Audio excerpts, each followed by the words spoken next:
A woman from Derbyshire says cannabis has helped her fight breast cancer without resorting to chemotherapy.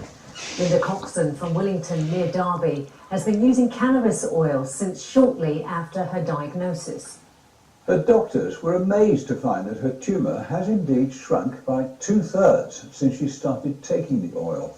Linda is now calling for more research on how cannabis could help fight and one day maybe cure some cancers. Gareth Owen reports. Linda Coxon takes her daily medication. This is cannabis oil, derived from the same plant used in the recreational drug. Remarkably, it appears to have helped shrink the aggressive cancerous tumour in Linda's breast to 1/8 of its original size, and means, for now, she can avoid chemotherapy. I hadn't known whether it would do anything at all, really, because it's untried and so on. But to shrink by 2/3 in what effectively was 5 weeks was just amazing. And it sent me into a total spin, if I'm honest. I've had another ultrasound scan and it had shrunk by 4mm. And I've also had a CT scan which confirmed it's still shrinking. Although the oil is made from the cannabis plant, it's not hallucinogenic or addictive. It's freely available in shops, but health campaigners fear the stigma around cannabis could hold back research.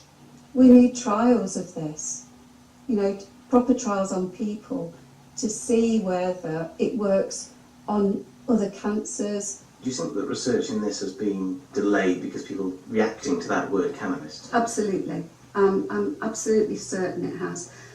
Cannabis is a drug and everything we read about it's illegal and people are frightened of it.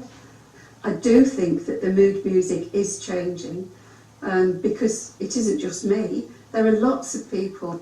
There's also scientific evidence. Dr. Wei Lu is currently researching the effect of cannabis on cancer at St George's University in London. Science backs up these cannabis-based products as having an effect in patients with cancer, especially in cancer cells. So more information is required, more research is needed, and to lay down once and for all whether or not we can use these chemicals in patients. But cannabis is a long way from being an approved treatment for cancer. In a statement, Cancer Research UK warn, "We don't advise taking cannabis outside of a clinical trial because it might interfere with other treatments. There's no scientific evidence from clinical trials that cannabis or chemicals found in cannabis help to treat breast cancer." But Linda remains convinced. I've started to become evangelical about it because it's being ignored and it shouldn't be. She's already taken her story to Parliament and will continue to campaign. Gareth Owen, ITV News, Derbyshire.